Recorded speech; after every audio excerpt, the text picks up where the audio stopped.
हाफिज साहब ये फरमाएं कि अभी आप सीधे मुलाकात करके आ रहे हैं इंजीनियर मोहम्मद अली मिर्ज़ा से। इस्लामिक प्रीचर हैं, स्कॉलर हैं, और इस्लामिक स्कॉलर होने की वजह से बहुत बड़ी दुनिया उनको रिस्पेक्ट करती है।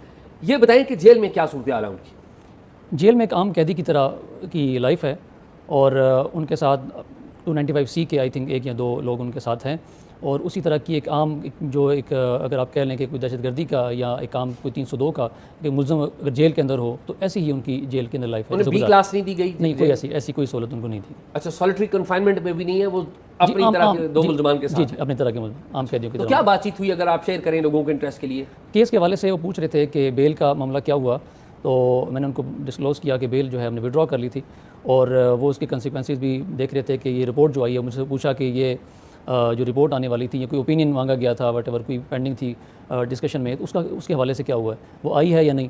तो मैंने उनको बताया रिपोर्ट भी आ गई है, कोई जो ओपिनियन थी और आपके खिलाफ भी उन्होंने वो कर दिया। क्या मोहम्मद अली मिर्ज़ा को पता था कि उनके खिलाफ इस्लामी नज़रियाती कौंसिल ने एक स्टेटमेंट जारी किया? नहीं, उनके इल्म में बिल्कुल बात नहीं। अच्छा, आपने उन्हें बताया? जी, मैंने उनको आज बताया कि इस तरह से आपके खिलाफ उन्होंने दी है, तो साथ ही उन्होंने बड़ा ला हौल वला कुव्वत इल्ला बिल्लाह हस्बुनल्लाहु व निअमल वकील। तो मुझे कहते हैं मैं बड़ा हैरान हूँ कि ये इस हद तक कोई जा सकता है कि 295C के मामले में, कि आने रसूल के मामले में, कि जब मेरी इतनी खिदमात हैं दीन के हवाले से, कतई नज़र इस बात से कि बाज़-औक़ात बात ऊँच नीच हो जाती है, लेकिन क्या इस बात पे वो फतवा सदर कर देंगे मेरे ऊपर कि वो क्या कहा जाए कि आने रसूल के मुर्तकिब हो गए जिसकी सज़ा सज़ाए मौत है? तो कभी भी कहते हैं मैं इस तरह की तवक्को नहीं कर रहा था कि इस तरह के कोई मामला मेरे खिलाफ कभी आ सकता है। ये बताएं कि इस्लामी नज़रियाती कौंसिल के हवाले से और उसके मेम्बरान के हवाले से उन्होंने कोई बात की? क्योंकि मेरे नॉलेज में ये बात आई है कि बाज़ जो मेंबर्स हैं उनके साथ उनका डायरेक्ट कॉन्फ्लिक्ट था, तो कुछ बात इस हवाले से हुई है? कौन कौन से मेंबर थे जिनके साथ कोई उन्होंने बात की हो? नहीं, उनकी किसी मेंबर से इस हवाले से कोई बात नहीं, लेकिन वो तनकीद करते रहे। वो तनकीद ज़रूर करते रहे और इस हवाले से जो नज़रियाती कौंसिल का जो एक ओपिनियन जो हमारे सामने भी आया है, और इस ओपिनियन में आप ये देख लें कि दो जो मेंबर्स हैं, एक ताहिर अशरफी साहब को आप देख लें कि 1 सितंबर को उनकी एक वीडियो सोशल मीडिया पे वायरल हुई थी। इस हवाले से उन्होंने इनकी गिरफ्तारी को और इन तमाम चीज़ों को इंडोर्स करते हुए कहा था कि जो गिरफ्तारी हुई बिल्कुल दुरुस्त हुई है और कोई किसी को राइट नहीं है कि वो इनके खिलाफ कोई बात करे, कोई स्टेट के खिलाफ कोई बात करे, जो भी हुआ है ये ठीक हुआ है। आप ये कह रहे हैं कि अल्लामा ताहिर अशरफी साहब जो कि मेंबर हैं, जी, जो मेंबर हैं, के, उन्होंने पहले ये कह दिया था 1 सितंबर को जी ये फैसला ये बिल्कुल गिरफ्तारी ठीक है। ये फैसला तो 25 तारीख को ये उनका एक ओपिनियन आई है, ये 25 सितंबर को आई है ना, इस्लामी नज़रियाती कौंसिल की ओपिनियन 25 को आई। और 1 सितंबर को वीडियो जो थी वो सोशल मीडिया पे ताहिर अशरफी साहब की आ चुकी थी कि वो इस हवाले से इसकी इंडोर्समेंट भी कर चुके थे और इस चीज़ को अप्रिशिएट कर रहे थे, इस गिरफ्तारी को। अच्छा, तारीफ़ कर रहे थे। अच्छा, ये बताएं कि अल्लामा ताहिर अशरफी, ज़ाहिर एक कॉन्फ्लिक्ट आपने बयान कर दिया, इनके भाई के ऊपर भी बड़े इल्ज़ामात हैं कि वो ब्लास्फेमी, तोइने रसालत के जो मुकदमात हैं वो कहा जाता है कि ब्लास्फेमी गैंग, उसके सरगना के तौर पे जो चंद लोग लिए जाते हैं उनका नाम लिया जाता है, हमें नहीं पता वो है या नहीं, तो उनके ऊपर भी जो मोहम्मद अली मिर्ज़ा ये तनकीद करते रहे? नहीं, मेरे जहन में इस तरह की कोई बात नहीं, मेरे से ड्यूरिंग इन्वेस्टिगेशन या ड्यूरिंग प्रोसेस मेरे साथ इस तरह की बात कुछ शेयर नहीं हुई। क्या अल्लामा ताहिर अशरफी के बारे में या और मेंबर्स उनके बारे में भी इन्होंने तनकीद कर रखी है अपनी वीडियोज़ में? जी, तनकीद तो साहब कई जगहों पर उन्होंने कर रखी है अल्लामा ताहिर अशरफी साहब के ऊपर, और शायद वो इस तनकीद की वजह से ही ये सारी सूरत हाल हमारे सामने है। एक कॉन्फ्लिक्ट डेफिनेटली आ जाता है। और कल एक और वीडियो हमारे सामने किसी दोस्त ने शेयर की, अब्दुल वाहिद कुरैशी साहब हैं, और उन्होंने नज़रियाती कौंसिल के एक और मेंबर हैं हाफिज़ अमजद साहब, उनके हवाले से कहा कि फैसलाबाद में मेरी उनसे मुलाकात हुई है और उस दौरान उन्होंने ये बात कही कि ये जो फैसला आने वाला है, हम जो पहले भी हमने एक जो बड़े मिर्ज़ा के साथ किया था, हम इनके साथ भी वो काम करेंगे। तो ऑलरेडी एक माइंड जो था, एक प्लान था कि ये चीज़ उन्होंने करनी है, तो इस बुनियाद पर। लेकिन ये टेक्निकल जो यहाँ पर जो बात है वो ये है कि इन्वेस्टिगेशन का उनको किसी भी तरह का लेटर फॉरवर्ड करना, जो कि मेरे बाद में मेरे इल्म में आया कि उन्होंने उनसे डिमांड की थी कि स्कॉलरली ओपिनियन अपनी आप हम इस हवाले से दें। इनका लेटर भेजना भी अगेंस्ट द लॉ है और उनका कोई रिप्लाई इस हवाले से किसी इन्वेस्टिगेशन के अंदर अगर किसी को केस फॉरवर्ड करना और उनका रिप्लाई करना, वो भी against the law and against the rules. अच्छा, ये बताएं हाफिज़ साहब कि सीक्वेंस ऑफ इवेंट्स के ऊपर लीगल बात करें हम, कि सबसे पहले 16 MPO के तहत मेंटेनेंस ऑफ पब्लिक ऑर्डर के तहत इंजीनियर मोहम्मद अली मिर्ज़ा को जेल में गिरफ्तार किया जाता है, और फिर उसके अगले रोज़ 26 अगस्त को 2025 को उनके ऊपर ब्लास्फेमी का मुकदमा दायर किया जाता है गुजरात के एक कंप्लेनेंट की दरख्वास्त के ऊपर। इसमें लीगल लकूनाज नहीं है? देखिए, जब उनको अरेस्ट किया कि वो उसका पस मंज़र है कि वो उनके पास जेल अकेडमी में आए, उनको रिक्वेस्ट की कि हालात कुछ बेहतर नहीं है तो आप हमारे साथ चलें, हम थोड़ा सा डिटेन करते हैं। वो सारी आपको एक चीज़ का इल्म होगा कि इंजीनियर साहब की एक पॉलिसी शुरू से रही है कि वो कहते हैं स्टेट के अगेंस्ट कभी नहीं जाना, कभी कोई प्रोटेस्ट नहीं करना, बाहर नहीं आना, जो अपनी बात है आप अपने अवाम में सोशल मीडिया में रखें या अपना मुकदमा जो है वो दलाइल के साथ रखें। वो जब वहाँ पर गए तो उन्होंने कहा हम आपको डिटेंशन में आर्जी रख रहे हैं, ये हालात बेसाजगार हो जाते हैं तो आपको हम कर लेंगे। तो ये 3 MPO के हवाले से उन्होंने कहा था, लेकिन 3 MPO या 16 MPO का ऐसा कोई ऑर्डर हमारे सामने आज तक आया नहीं है जिसको हम इनिशियल स्टेज पे चैलेंज भी कर सकते थे। ऑर्डर अभी पब्लिक नहीं हुआ? पब्लिक नहीं हुआ। आपने मांगी है कॉपी इसकी? डिप्टी कमिश्नर ऑर्डर करता है? हमने इनिशियली उनसे जब 25 अगस्त को कहा था कि हमें इस तरह की कॉपी प्रोवाइड करें ताकि हम इसका हमें इल्म हो कि क्या है, तो वो हमें कॉपी दी नहीं गई।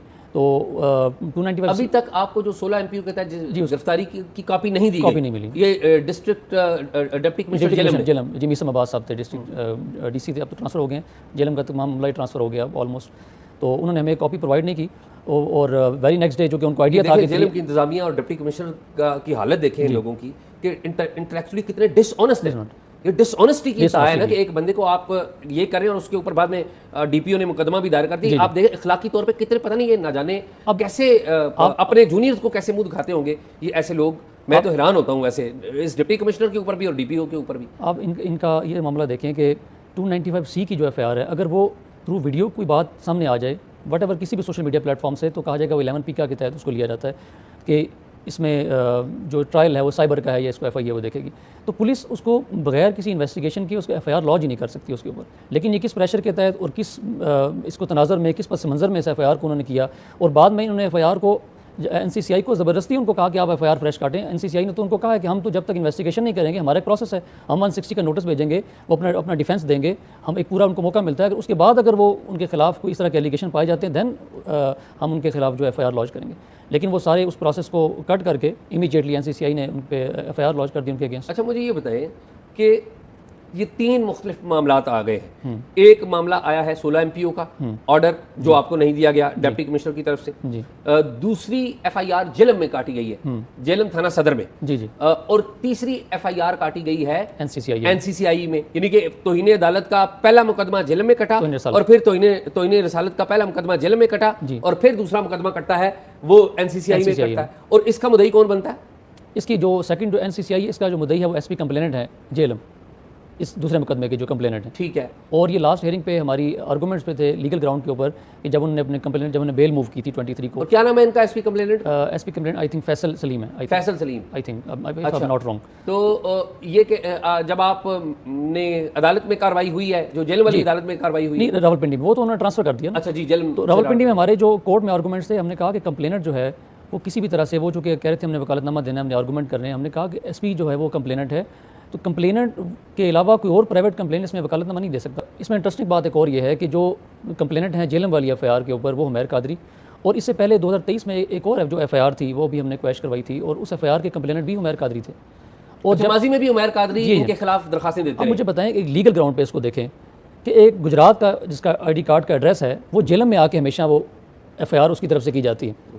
तो ये एक जो उसका पस मंज़र है ये बड़ा मशकूक है सारा मामला ही, कि जेलम से कोई नहीं उठ रहा इस बात पे कहने के लिए कि ये FIR होनी चाहिए या जो उसके कंटेंट है कोई एप्लीकेशन दे। आपको गुजरात से हमेशा क्यों लेके आने पड़ते हैं बंदे, बार बार अगेन वही कंप्लेनेंट आता है और वो उसके खिलाफ उसके कहने पे आपकी एप्लीकेशन, इवन कि इस एप्लीकेशन वो जेलम पुलिस को दरखास्त दी जाती है और DPO साहब की मंजूरी से पर्चा भी हो जाता है और आप उसकी मौत का परवाना लिख देते हैं। 295C की FIR होने का मतलब पाकिस्तान में ये है कि आप किसी आम जनरल पब्लिक के हाथ में आप लाइसेंस दे दें उसको कि कोई बंदा उठे और उनको कत्ल कर दे। FIR होने का मतलब हमारे पाकिस्तान में ये समझा जाता है, कतई नज़र इस बात से कि लोग वेट करें कि ट्रायल में क्या कंक्लूजन होगी। अब आप मुझे अस्सलामु अलैकुम वरहमतुल्लाहि वबरकातुहू। जी नाज़रीन, उम्मीद है कि आप तमाम दोस्त खैरियत से होंगे।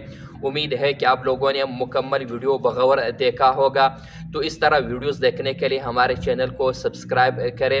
रोज़ाना की बुनियाद पर 1 या 2 इस तरह की वीडियोस हम अपलोड कर लिया करेंगे और आप लोगों का फ़र्ज़ बनता है कि आप इस तरह वीडियोस को अपने दोस्तों के साथ शेयर कर लिया करें ताकि दीन फैलाने में आपको भी सवाब मिल सके। और इस चैनल बनाने का मकसद सिर्फ एक है कि लोगों तक दीन की बात पहुँच सके। तो आप लोगों का फ़र्ज़ बनता है कि इस चैनल को सब्सक्राइब करें और अपने दोस्तों के साथ इन वीडियोस को शेयर कर लिया करें। रोज़ाना की बुनियाद पर 1 या 2 इस तरह की वीडियोस हम अपलोड कर लिया करेंगे। तो आप इतना वक्त निकाल लिया करो और इन वीडियोस को देख लिया करो। ये दीन की बात होती है, कोई अपनी ज़ाती मफाद के लिए हम इस तरह वीडियोस शेयर नहीं करते हैं। सिर्फ इसका मकसद क्या है? दीन फैलाना। तो आप लोग भी इस दीन फैलाने में शरीक हो सकते हैं। इस वीडियो को वॉच कर लिया करो और अपने दोस्तों के साथ शेयर कर लिया करो ताकि आप लोग भी दीन फैलाने में हिस्सा ले सके। तो ये थी आज की वीडियो, उम्मीद है कि आप लोगों को पसंद आई होगी।